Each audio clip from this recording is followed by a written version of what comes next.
बिस्मिल्लाहिर्रहमानिर्रहीम। दोस्तों, मैं हूं अब्दुल गनी, मैं हूं एक बायोलॉजी कोच और आज जिस टॉपिक के साथ मैं आप लोगों की खिदमत में हाजिर हूं वो है जी data analysis and data organisation. Topic शुरू करने से पहले ये जानना जरूरी है कि डेटा क्या है। All the information we get by our observation or our experiment then it is known as data. हर वो मालूमात जो हमें अपने ऑब्जर्वेशन से या अपने तजर्बात से हासिल हुई उसको हम कहते हैं डाटा। अब आगे जो स्टेप है वो है डाटा ऑर्गेनाइजेशन का। डाटा को तरतीब दे लेना। Data is organised in the form of flow chart, in the form of tables और in the form of graphs. या तो हम उनका फ्लो चार्ट बना लेते हैं, उनका टेबल बना लेते हैं, उनका ग्राफ बना लेते हैं। ये है डाटा ऑर्गेनाइजेशन। हमने डाटा को तरतीब दे लिया। अब यहाँ पे एक और बात समझना जरूरी है कि साइंटिस्ट जो है वो जो काम कर रहा होता है उसको डेटा का सोर्स बताना भी बहुत जरूरी होता है।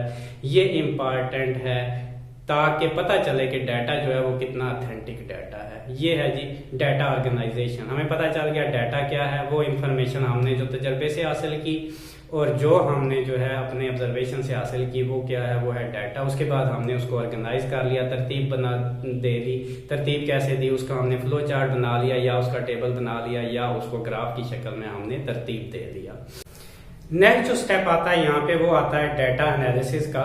Data analysis is necessary to prove और डिसप्रूव अ हाइपोथेसिस। किसी भी हाइपोथेसिस को प्रूव करना हो या डिसप्रूव करना हो उसके लिए डाटा एनालिसिस जरूरी है।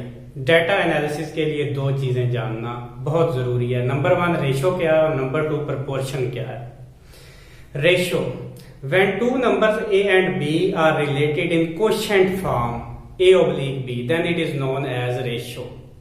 जब दो नंबर a और b क्वोशेंट जो है उनको आपस में रिलेट कर रहा हो a/b तो हम उसको कहेंगे कि वो दोनों के दरमियान रेशो है। The ratio among A and B can also be expressed in the form of division sign। उन दोनों के दरमियान अगर हम तकसीम का निशान डाल दें तो फिर भी पता लगता है उन दोनों के दरमियान जो है हम रेशो डिटरमाइन कर रहे हैं।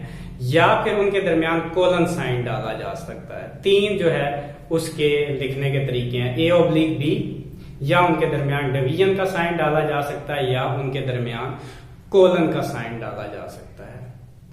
अब जब रेशो पता लग जाती है तो रेशो के बाद उसको सिंपलीफाई कर लिया जाता है। A ratio between 150 malarial patient and 50 malarial patient. जब इसको सिंपलीफाई करेंगे तो ये आ जाएगा 3:1। नेक्स्ट आता है जी proportion. When two equal ratios join together by equality mark then it is known as proportion. दो रेशियोज हैं a/b, c/d।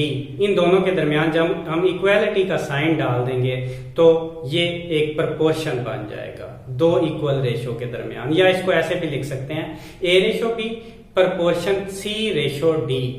यहाँ पे जो है 4 नंबर आपस में रिलेट करते हैं, एक a, एक b, एक c और एक d। इन चारों में से 3 हमें मालूम हो तो चौथे को हम मालूम कर सकते हैं। देखें यहाँ पे एक एग्जांपल लेते हैं।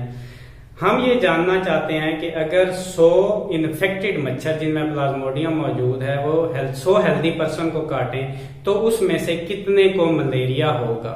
पहले एक एक्सपेरिमेंट में हम ये जानते हैं कि अगर 20 इन्फेक्टेड मच्छर 20 हेल्दी लोगों को काटते हैं तो उसमें 14 को जो है वो मलेरिया की बीमारी होती है और 6 को मलेरिया की बीमारी नहीं होती। अब देखते हैं कि प्रोपोर्शन की मदद से हम ये कैसे जान सकते हैं कि अगर 100 इन्फेक्टेड मच्छर 100 हेल्दी पर्सन को काटेंगे तो उसमें से कितने को मलेरिया की बीमारी होगी। यहाँ पे जी हमारे पास 2 रेशोज आती हैं।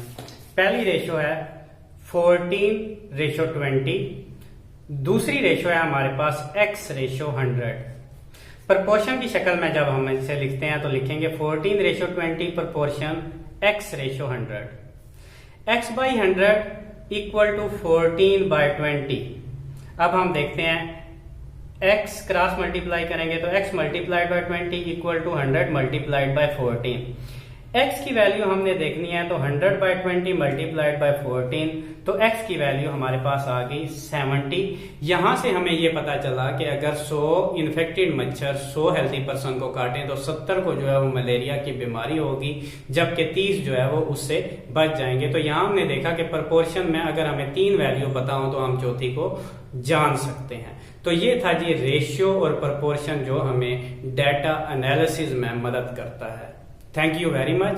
बाकी देखेंगे नेक्स्ट लेक्चर के साथ।